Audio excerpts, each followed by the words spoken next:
여러분 안녕하세요. 수학 공부 시작합시다. 이제 2단원 약수와 배수가 거의 마무리되어 갑니다. 오늘 도전 수학 공부하고 다음 시간에 얼마나 알고 있나요를 공부한 뒤에는 바로 단원 평가를 할 예정입니다. 배운 내용들을 잘 익혔는지 스스로 점검해 두세요. 그럼 42쪽 도전 수학 문제를 시작해 봅시다. 목장에 울타리를 설치해 볼까요? 1번 울타리를 설치하는 데 필요한 말뚝의 수를 구해 봅시다. 말뚝의 수를 구해야 하는 문제입니다. 가로 36m, 세로 45m인 직사각형 모양의 목장이 있습니다. 목장의 가장자리를 따라 일정한 간격으로 말뚝을 박아 울타리를 설치하려고 합니다. 내 모퉁이에는 반드시 말뚝을 박아야 하고 말뚝은 가장 적게 사용하려고 합니다. 자, 그럼 여기에서 문제를 다시 한번 살펴보면 일정한 간격으로 말뚝을 박아야 한다고 나와 있어요. 가로와 세로가 길이가 다른데 일정한 간격이 되려면 가로와 세로의 공약수를 구해서 활용해야겠지요? 가로에도 일정한 간격, 세로에도 일정한 간격이 나와야 하니까 공약수를 봐야 합니다. 그런데 이때 말뚝을 가장 적게 사용해야 합니다. 이 말뚝이 가장 적게 사용되려면 이 간격은 가장 넓어져야겠지요. 이 간격이 커질수록 이 사이에 필요한 말뚝은 적어지고 간격이 좁을수록 말뚝을 많이 박아야 한다는 뜻이니까 그렇습니다. 즉 공약수 중에서도 최대 공약수를 찾아라. 가장 큰 공약수를 찾아서 넓이가 거리가 이렇게 멀게 되도록 하는 그런 수를 구해야 한다는 뜻입니다. 자, 밑에 문제 같이 해결해 보겠습니다. 구하려고 하는 것은 무엇인가요? 구하려고 하는 것은 필요한 말뚝의 수 이렇게 되겠습니다. 우리는 말뚝을 최대한 적게 사용해야 하기 때문에 무엇을 구하냐면 최대 공약수를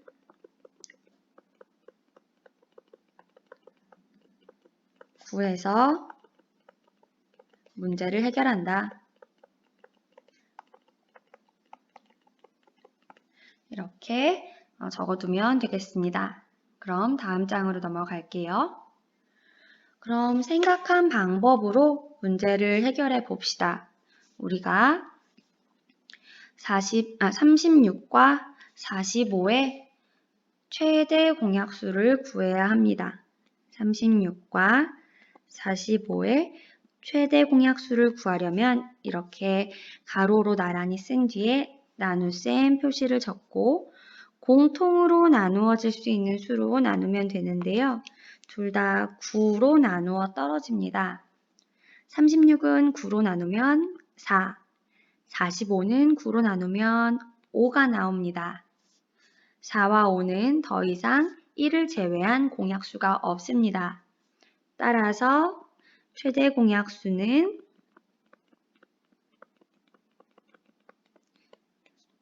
옆에 있는 9가 나옵니다. 그런데 그러면 답이 9가 되는 건가요? 그렇지는 않지요? 우리가 지금 구한 것은 어떤 간격으로 말뚝을 박는지를 구한 것이고요. 우리는 말뚝의 수가 필요해요. 그러면 어떠한 상황인지 그림을 그려서 한번 확인해 보도록 하겠습니다. 울타리가 이렇게 가로는 36, 세로는 45인 직사각형 모양에 설치가 되지요. 그리고 9m 간격으로 여기서 구했다시피 9m 간격으로 말뚝을 설치를 합니다. 그럼 생각해 보세요. 가로는 36m인데 9m 간격으로 말뚝을 설치하려면 하나, 둘, 셋, 넷 이렇게 4개가 들어가게 됩니다. 9 곱하기 4 하면 36이 나오지요.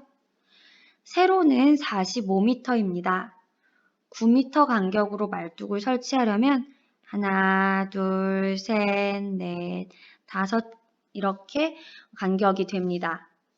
그러면 이때 말뚝이 어떻게 설치가 되냐면 끝에 하나, 둘, 셋, 넷 이렇게 설치가 되었고요. 또 이쪽 끝부터 하나, 둘, 셋, 넷, 5. 자, 그리고 남아있는 가로, 세로 부분도 볼게요. 하나, 둘, 셋, 넷, 하나, 둘, 셋, 넷, 5. 이렇게 나뉘지요. 그럼 여기에서도 하나, 둘, 셋, 넷, 하나, 둘, 셋, 넷, 5.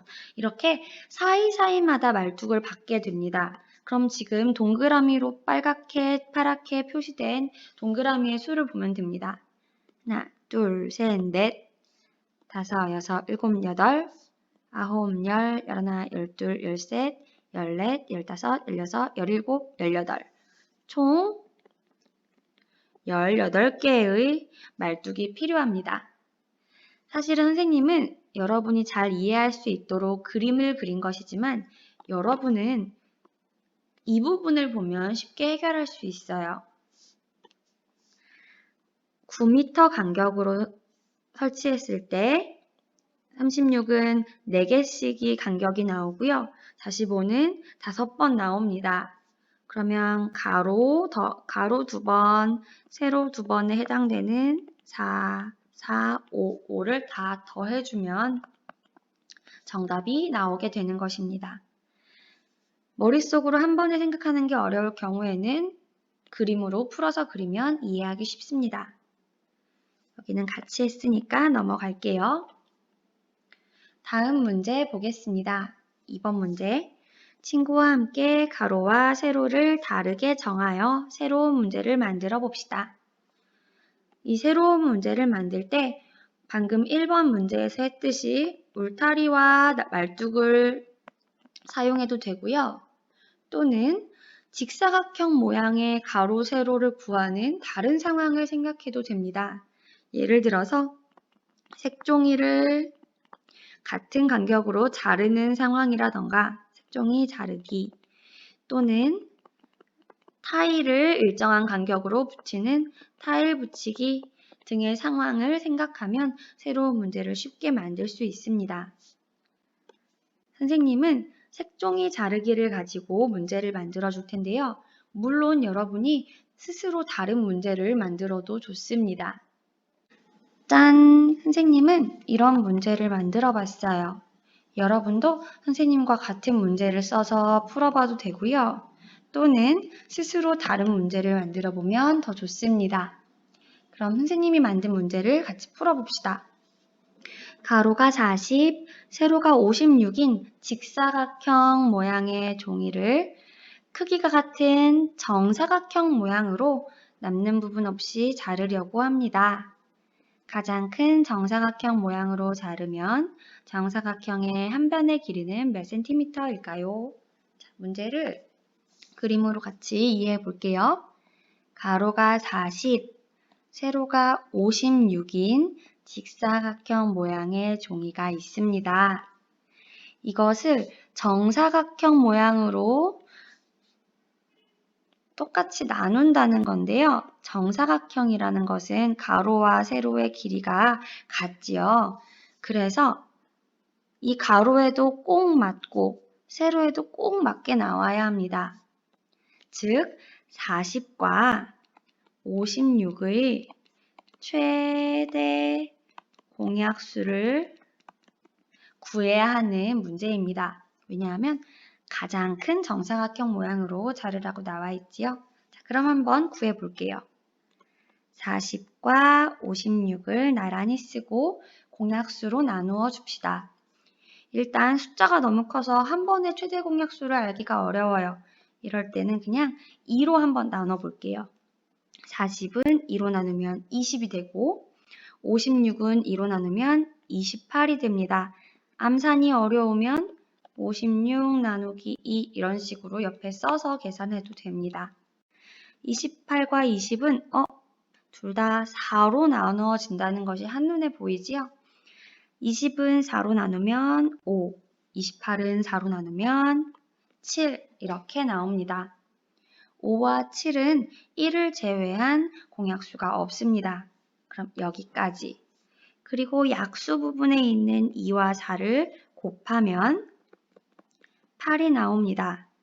그럼 40과 56의 최대 공약수인 8이 답이 되니까 정답은 8cm 이렇게 적어주면 되겠죠.